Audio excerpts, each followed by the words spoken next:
Welcome to Strike a Pose, the web series from Sideshow in which 3 contestants battle it out in a 6-scale figure posing competition. Each contestant will be given 12 minutes to hit the best pose that they can. When the time's up, they'll all 3 be judged in 3 categories: creativity, composition, and character. The contestant with the best overall score wins.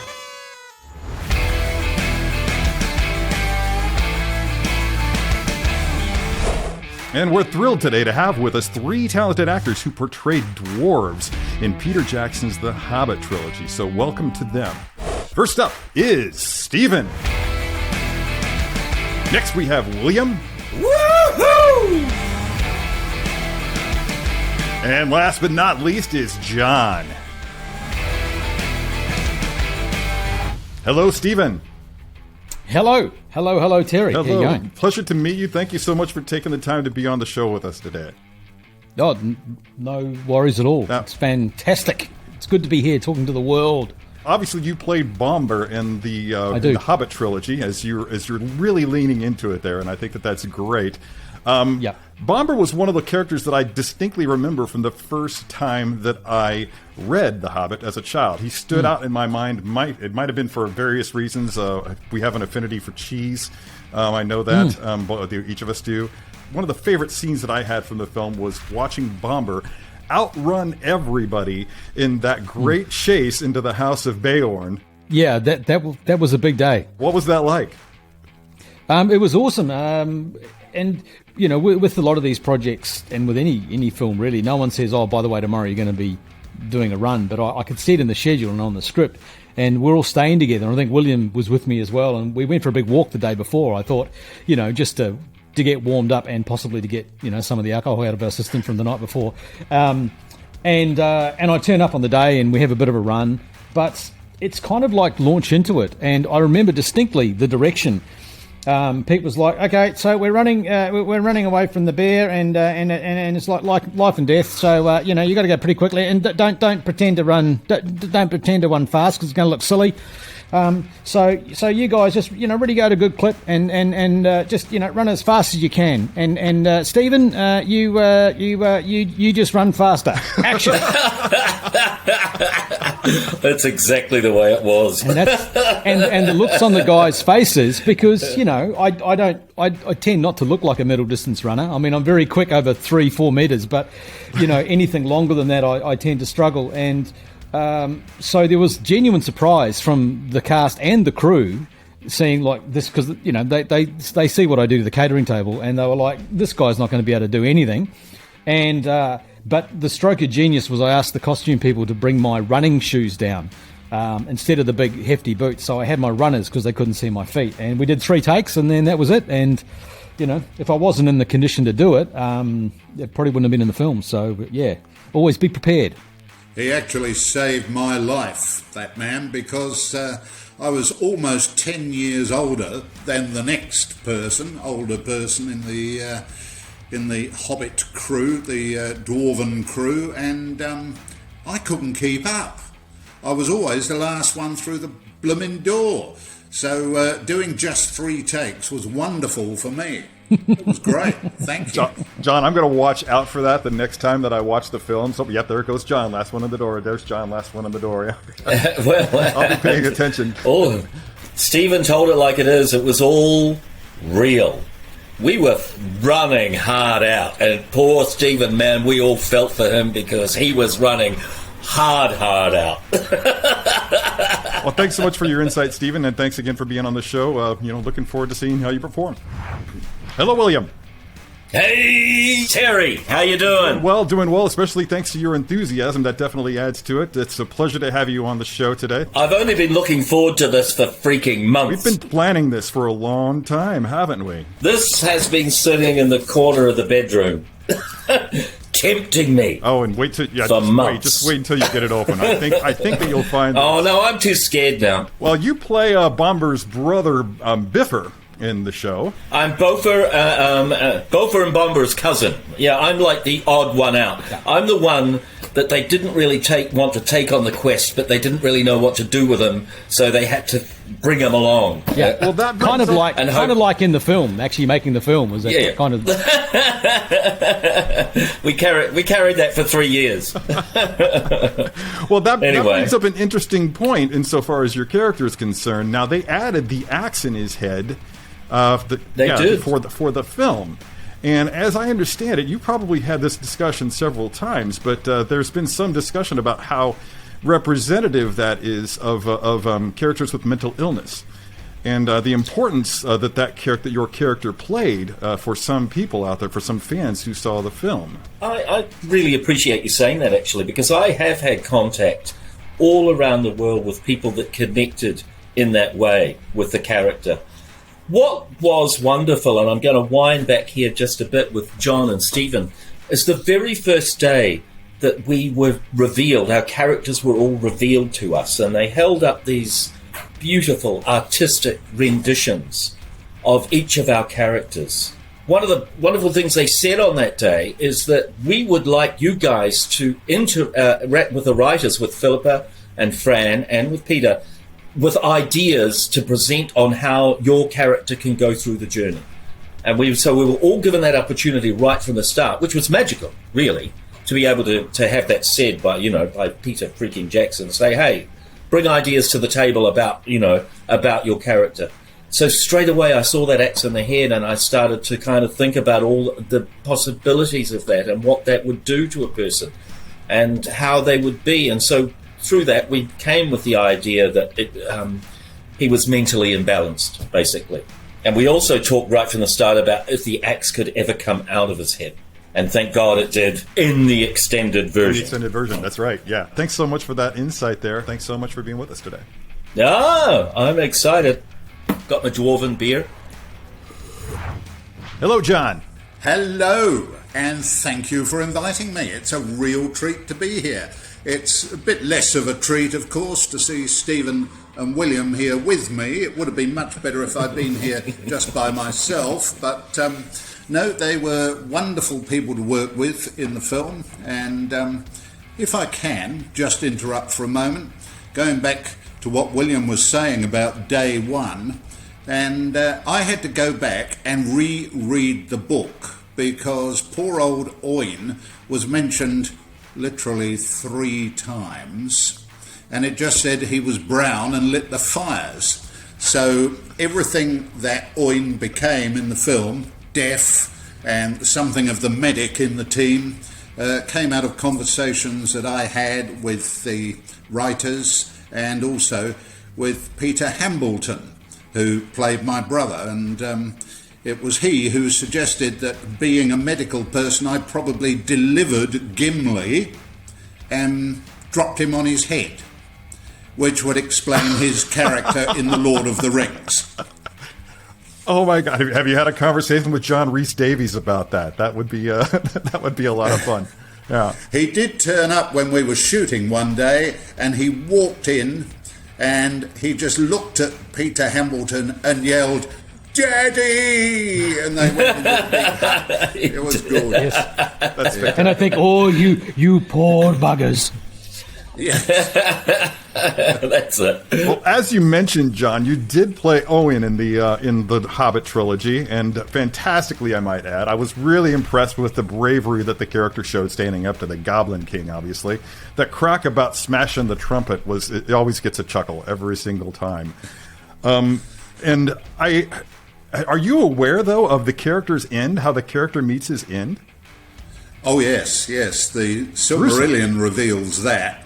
Yeah. And he went down at the many hands of the Watcher in the Deep, didn't he?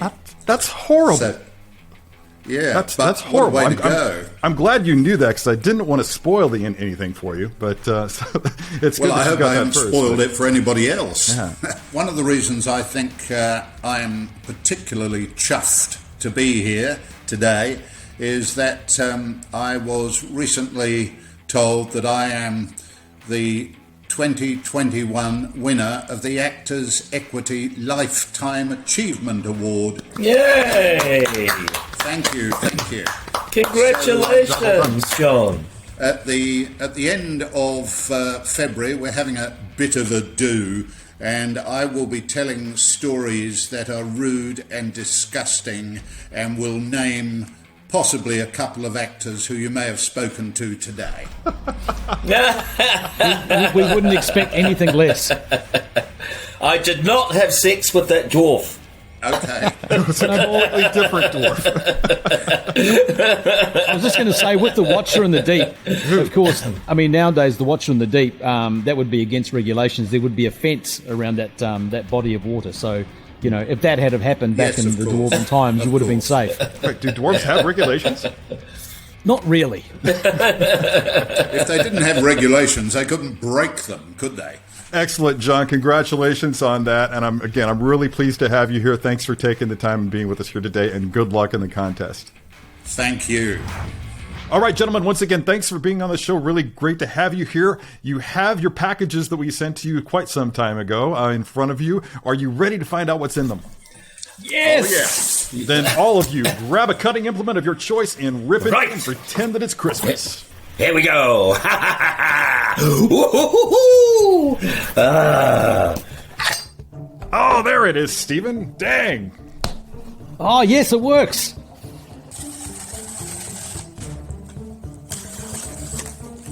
Right.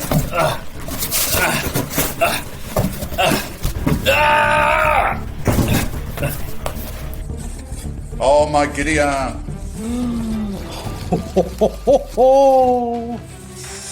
Oh, I'm loving this. That's right, it's the Gandalf the Grey 6-scale figure by Asmus Toys from their Crown Asmus line of collectible 6-scale figures from the Lord of the Rings films. And it is, dare I say it, magical. Comes with so many great accessories, including both versions of Gandalf the Grey's staff. You have the Book of Balin, which features printing in between every single page, except for the last few pages, because, spoiler alert, the dwarves all died before they could fill those in. There's a gorgeous cloak with remarkable weathering, many hands with multiple suitable gestures for Gandalf. But the crowning achievement for this figure has to be this environmental base, which recreates the front steps leading up to Bag Inn, the home of Bilbo Baggins, and includes the no admittance except on party business sign on the front gate. It's gorgeous. I'm sure that there's going to be a lot of cool things that today's posers can do with this, so let's get back to them. Okay, Stephen, what do you think of that figure?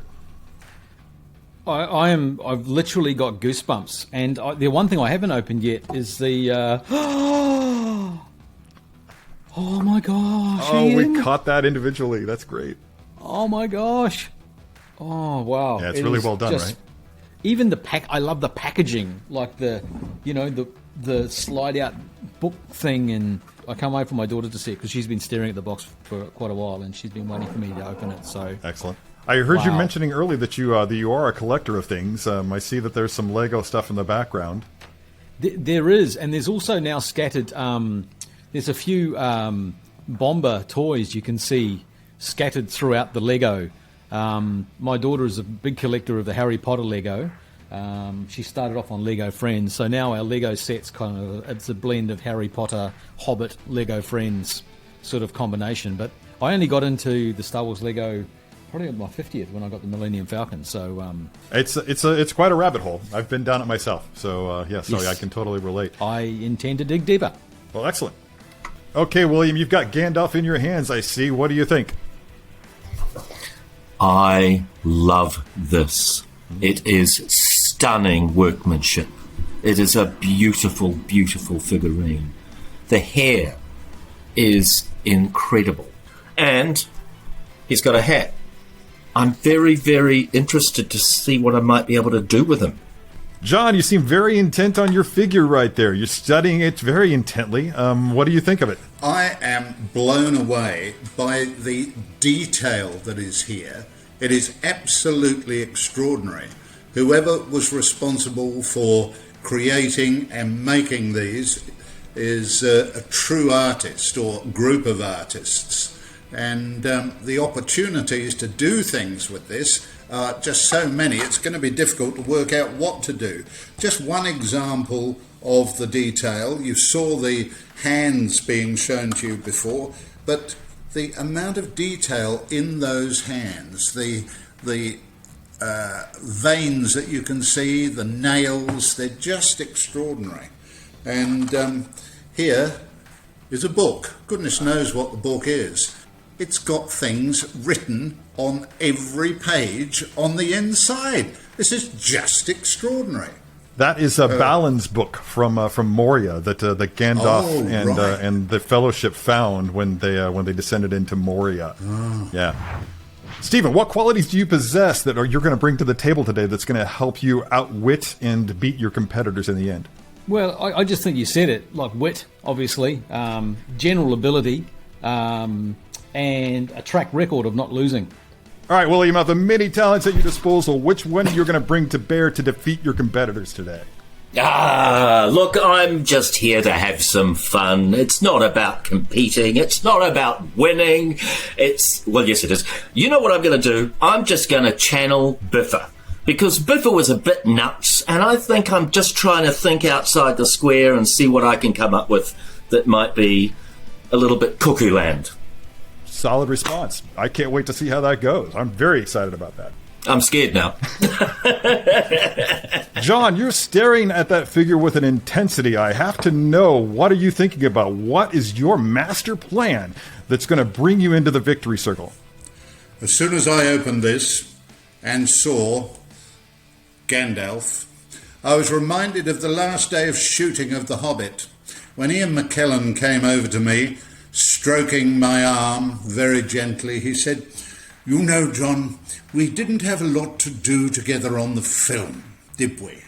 But I did enjoy our lunchtime chats about Shakespeare and the roles you've played and I've played, and some you've done I haven't, and vice versa." He said, "So I'm going to be heading back to England, and I would like to think that I could be the John Callen of England, and that you could be the Ian McKellen of New Zealand. And I shall be bringing that spirit to what we are doing here today." And that you could be the Ian McKellen of New Zealand. And I shall be bringing that spirit to what we are doing here today. Dear God, that's fantastic. All right, each of today's posers has an identical Gandalf the Grey 6-scale figure by Asmus Toys in front of him today, and we're ready to begin the contest. Guys, are you ready to start posing? Yes. All right, Yes. Beginning in 3, 2, 1, go. Right. Okay, I'm just going to grab something. I'll be right back. This is bravery. This is really, this is a brave side that I didn't expect to see from William today. Not that he's not a brave man, but leaving so early in the competition, I don't think we've ever had that before. I don't think anybody would... And he's back. I don't think anybody would discount your bravery, Master Dwarf. Ik feed or su kazad. He still speaks it. That's so fantastic. Oh. Where am I? Where am I there? That way there. Run, you fools. That was when you guys were getting ready to jump into the hidden passage on the way to Rivendell. Was the first time I remember it, right? That's it. Yeah. All right, recently on Strike a Pose, we've begun to implement bonus points. That's a means for different posers to actually add to their score just based on happenstance upon chance. One of the ways that we do that is that I predetermine before the show a specific accessory that, if used by a contestant, will earn that contestant an extra point. In this case, because it's Gandalf, I've selected his hat. So there you go. Anybody who happens to use a hat during their final pose will actually receive 1 extra point. I mean, it's Gandalf, right? I mean, gray beard, pointy hat, it's only natural. You'd want to do that, right? We'll see. I can't believe William walked off the set right after the countdown started. He clearly did so with intent. I can't wait to find out what his endgame is. John's entire demeanor is one of focused intensity. Just look at how absorbed he is. You can bet his determination will be rewarded during the scoring process. It seems like Stephen is either aiming for quantity over quality, or he's merely trying to get a handle on figure posing. The former is kind of an admirable strategy, I suppose. It's bold, shows his confidence in his ability to hit a final pose before the time expires. 7 minutes, 30 seconds, gentlemen.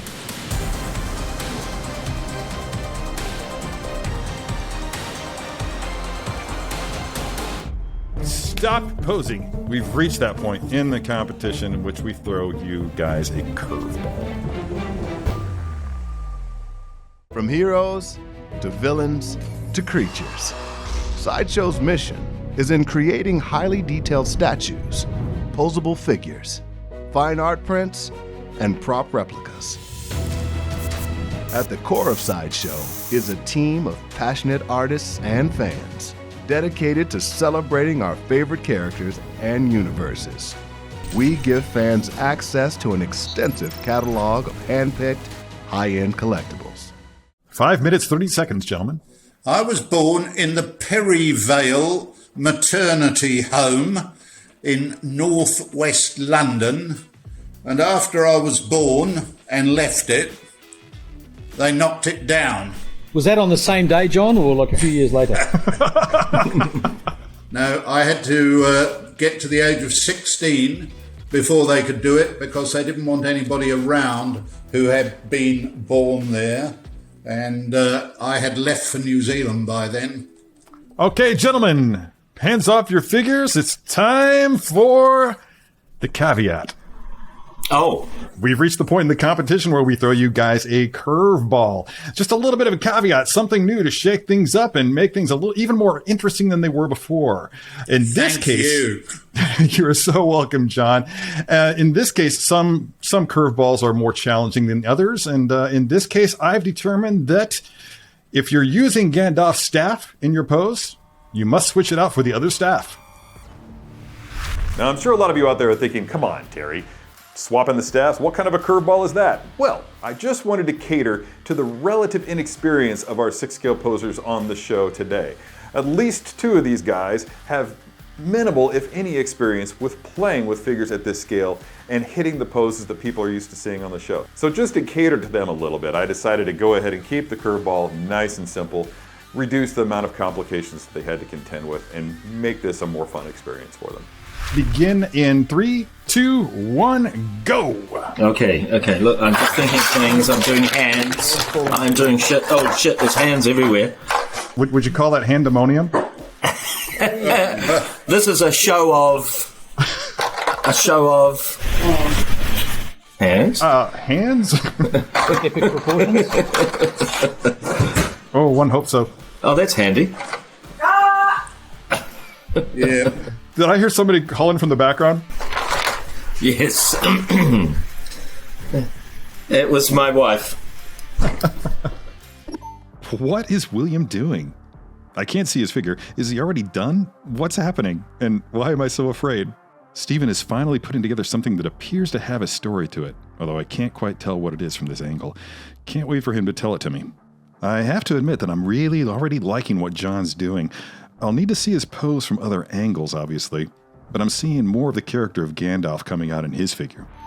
I've actually finished, and so I'm just trying to... Yeah, we have people who finish early on the show all the time. William, you're not the first person to finish early on our show. And, they're usually the ones that lose, but that's, the way it goes. 3 minutes, 20 seconds, gentlemen. No pressure or anything. Just going to sit here and smoke my old Toby. Okay, I'm thinking of adding stuff. You have 2 minutes and 45 seconds to do so. Oh, gosh. It's an eternity. And a blink of an eye all at the same time. 10, 9, 8, 7, 6, 5, 4, 3, 2, 1. Hands off figures, posing session is done. All right, Stephen, pose is all wrapped up, and I see you've got something pretty interesting going on there. I'm really looking forward to hearing the story behind it. Talk to me. So this is called a not so unexpected hangover, and this is Gandalf after a very, very heavy night on the Toby. Now, as we all know, the unexpected party that happened at Bilbo's house, the next day was a work day, so they had to lay pretty low for dwarves, obviously. They had to get to work and, sort of destroy the ring, all that kind of stuff. Like from the Hobbit, they had a job to do. Obviously, the dwarves had a job to do, take over the Lonely Mountain. But of course, one they got back in filming, we call it a rap party. But those who did survive, and there was a few that didn't. Those that did survive, they ended up having like a rap party, like an end of journey party back at Bag End, and things like accelerated and got out of control quite quickly. Now, apparently, they out of the, I don't know how many of the dwarves survived, but there was at least 2 or 3 of them that were never seen again after this night. I think Bomber locked himself away in the pantry for a number of months, and this was Gandalf at the very end of it. He stayed till the very end. This was just after breakfast. But as you can see, he put the gate out. He's got a pipe hanging there as well, and he's really just holding himself onto the letterbox. And if it wasn't for the staff, he would have fallen actually down the steps at this point of time. So that's my pose. Okay, William, I spent a good part of the competition with your figure off camera. Secrecy was essential. I did. Oh, because I might get disqualified yet because, but you'll see. I'm going to just set things up and show you to start with. I think I recall telling you that Biffer lost his axe in the Battle of the Five Armies. Well, in my scenario, Gandalf, who's been through a little bit of a hell, that's why he's looking, has picked it up.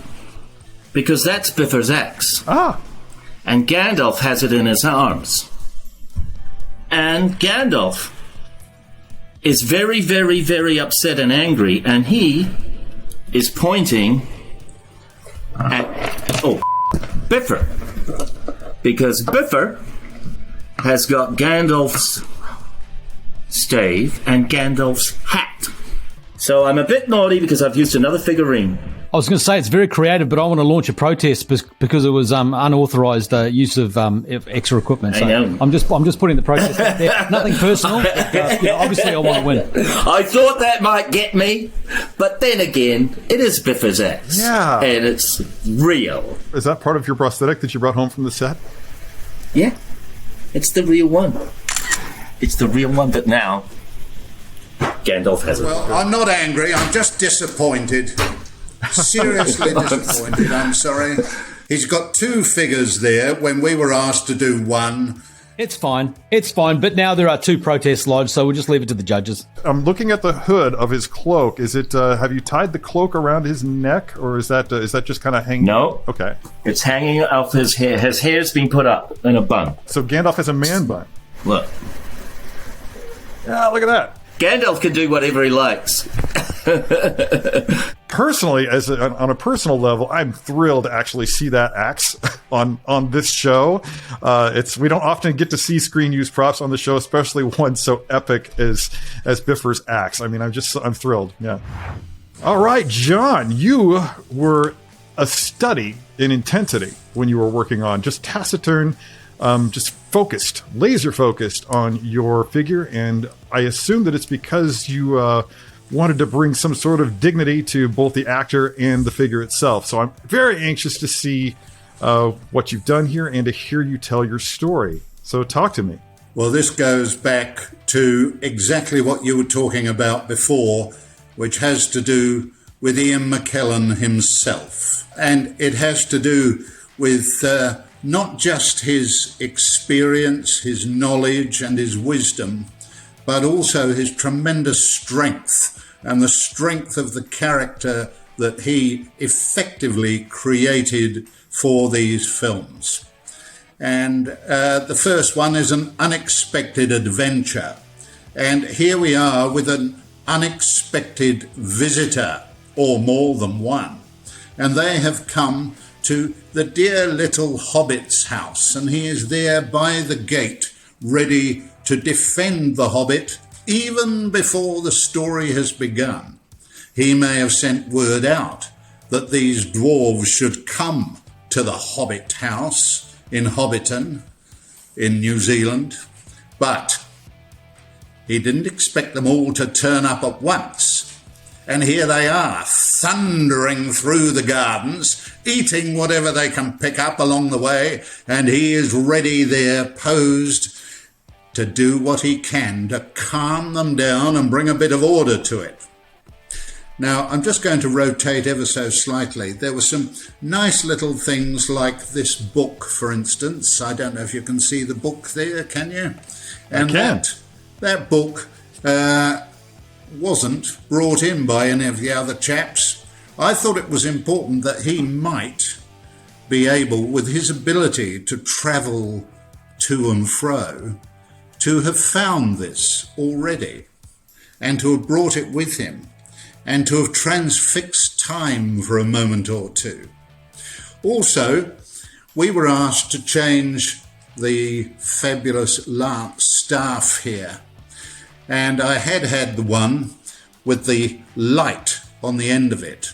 Having to change it meant I had to take the pipe out of it, so I popped it into the letterbox, as he himself would have done, to prepare himself as quickly as possible for the onslaught to come. I have put his sack on his back here, which you can't quite see there, but I will just rotate that so that you can see. And Please. You can see, I hope, in his eyes that he has a look of determination about him. He has character, he has purpose, and that stance, that physical stance, tells anybody who's coming along that they had better watch out. There is the mighty Gandalf. This isn't meant to be part of any of the judging, but I do just happen to have an example of what it is he's looking at. Snap. Okay, for two observations. First and foremost, I just want to say if you're ever available and looking to do some pro bono work and just wanted to show up at my place and just describe every 6-scale figure that I have posed in this house, I'm more than happy to have you do so. So, Thank you. just looking at the pose here, I'm loving the direction that you have going here with him. There's definitely some movement going on, some energy that's being presented here. It's a fantastic pose. All of your intensity and your efforts were well worth it, and you've really delivered something remarkable here today. Thank you. Well, thank you for your kind review. Creativity, composition, character.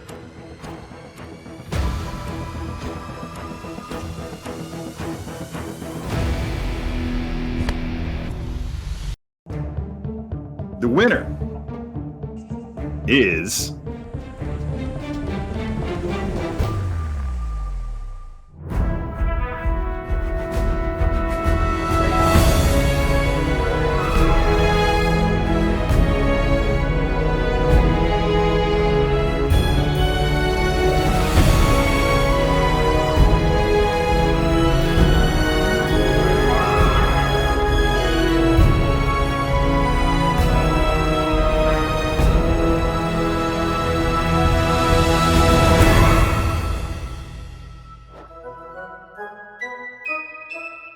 all right, the scores have been tallied, the results are in, and it was a typically tight competition on Strike a Pose today, but ultimately there can be only one. Gentlemen, are you ready to find out which of you won the competition today? Yes, Yes. happy either way. Just do it. All right, the winner, with a commanding score of 21 points, is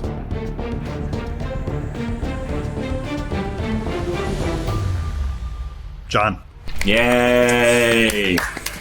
Congratulations, John. Well done, John. Beautiful pose. Story well told. Yeah. Yeah, just very, very good stuff. Thank Excellent. you so much. Thank you very much. I'm deeply humbled. There are lots of people I'd like to thank, starting with the Prime Minister of New Zealand, with the Deputy Prime Minister of New Zealand, my wife, of course, who is always in the background but is actually the brains of the family. She's also the looks. I'm not quite sure what I'm doing in the family, but I am thrilled and delighted to be named the winner. Justice has been done.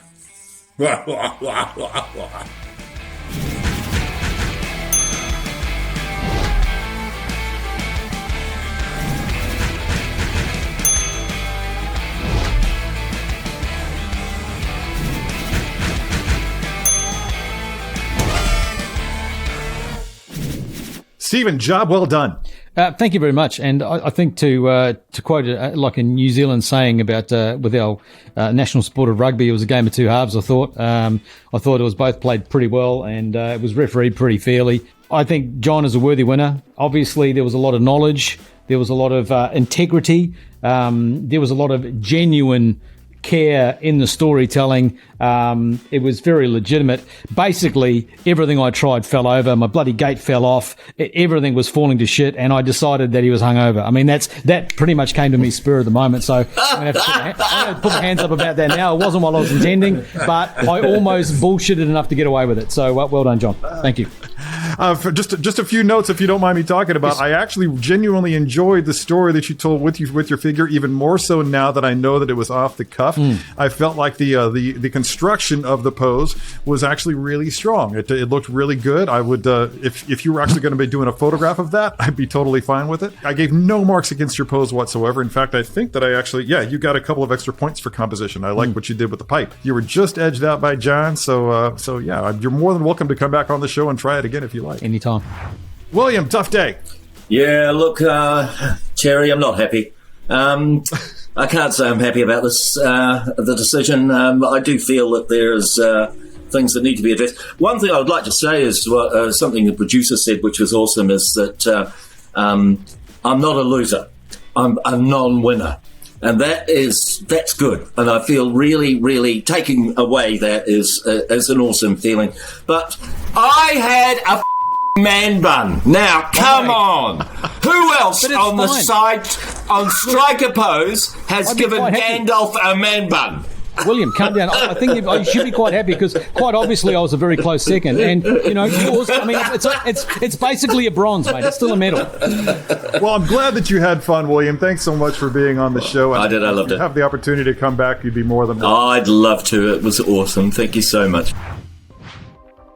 Hello everybody out there, I hope you've enjoyed this. It's my first time on Striker Pose, although I have seen footage of earlier games, and I'd just like to make sure that you got as much as you could out of it. I want to pay tribute to the other competitors, but most particularly to a very, very erudite judge who came up with the right decision in the end. I do have one question. What happened to the other points I didn't get? Hey, I hope to see you again sometime. Have fun. Hey everyone, I hope you enjoyed this special edition of Striker Pose, the dwarf version, and I hope you enjoyed it as much as we enjoyed being part of it. We had so much fun, and spending a little time with Mini Ian has been a pleasure. I have been sort of coerced into try and say the bad things about Terry as a judge because I didn't win, and obviously I should have won. But look, I think in all fairness and all honesty, he did a pretty good job under tight circumstances. I mean, there's no paper trail going from John to Terry yet. But I'm sure it's there somewhere. And to John, I think in competitions like this, I always say the best man won. I can't say that today because obviously I didn't win, but John did. And I'd really love to say some nice things about him, but I can't do that either. So I think I'll just leave it at that and wish you a good day. Oh, well, as I explained earlier, I was asked if I was lost Striker Pose, and I said no, I just didn't win, and I'm a non-winner, and I'm quite proud of that because, quite frankly, the whole system is rigged. I think you'll find that it's rigged from the very start. I think money has changed hands, and I think they never told me that I wasn't allowed to put my axe in there, or Biffa. Nobody said Biffa, and Biffa stole his hat, so nobody said that. Just saying. So saying, though, I did have an absolute blast. It was such fun, and I've been looking forward to it for months. So thank you, guys.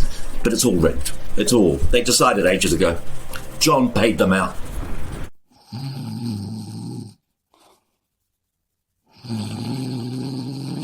Sorry.